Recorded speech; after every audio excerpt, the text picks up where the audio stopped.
England has the Mini Clubman, France has the Citroën DS3, Italy has an immigrant crisis, and China has this, the Changan CS35 Plus.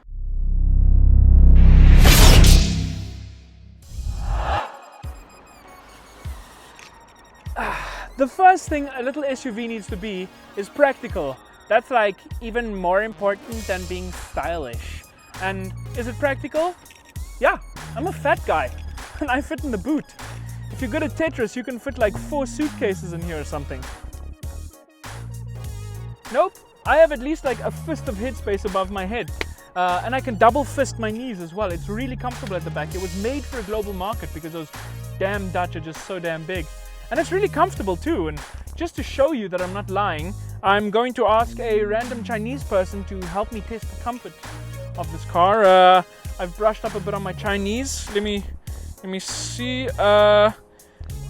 Ni hao, zuo xia che.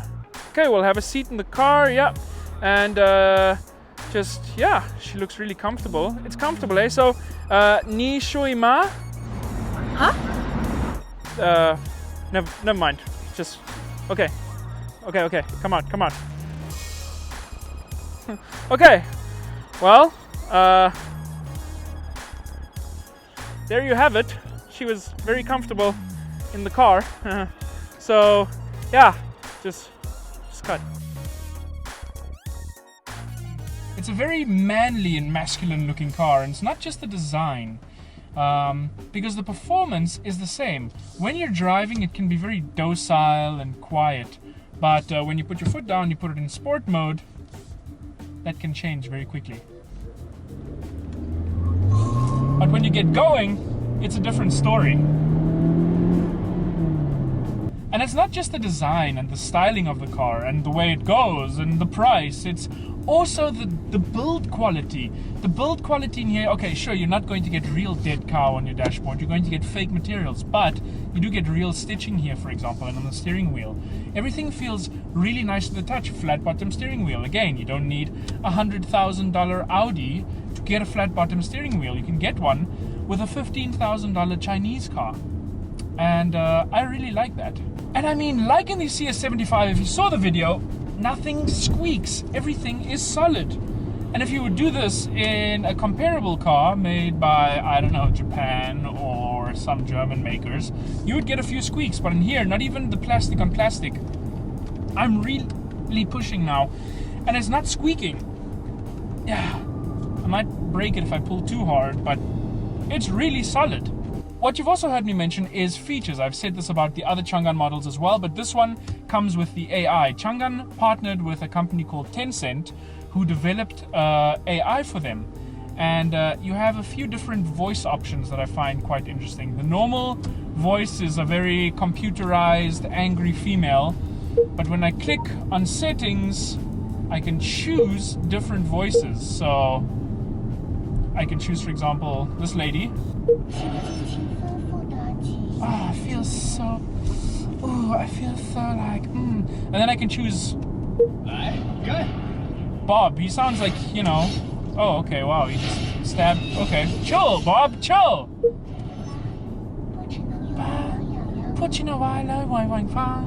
Whatever she said. You know what, I'll stick with robot lady.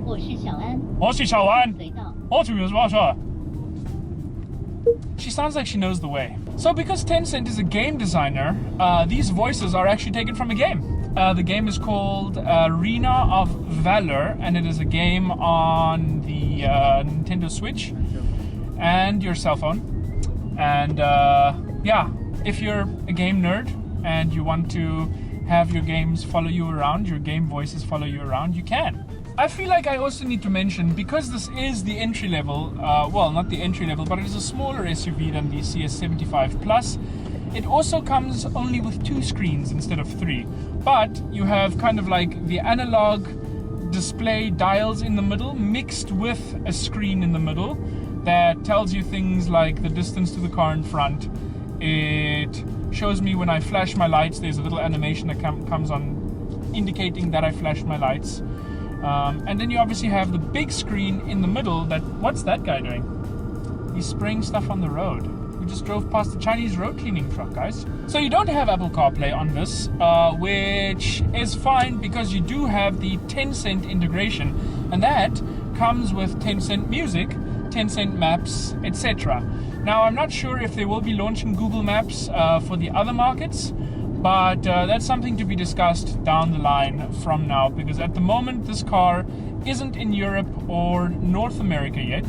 But one day, if it is, I'm sure there will be some integration for the local markets. The suspension for this car is also set to a more sporty kind of feel, which if you live where there's bumpy roads would be a little bit bad, but if you're in the city or on country roads, the steering input is very direct, and it also helps corner really quickly. You can actually go around the corners at quite a decent speed because it's cornering more flat. The car, you would also imagine, has a high center of gravity. You know what? Nerd stuff. Basically, it goes around corners well, okay? You know what, guys? All in all, I'm very impressed with the Changan cars. I originally came to Chongqing and I thought I was going to drive cars made of Play-Doh that explode at the moment they drive over a bump. But these are actually proper competitors for German cars, for European cars, American cars. And I think they have, in the last 10 years, come a very long way. And I think they're going to, in the next 10 years, go even further. And Europe and the United States, you guys should watch out, because these cars mean business. If you like the clothes that I wear and you want to look as fashionable as me, you can get them on speedcompare.com/shop.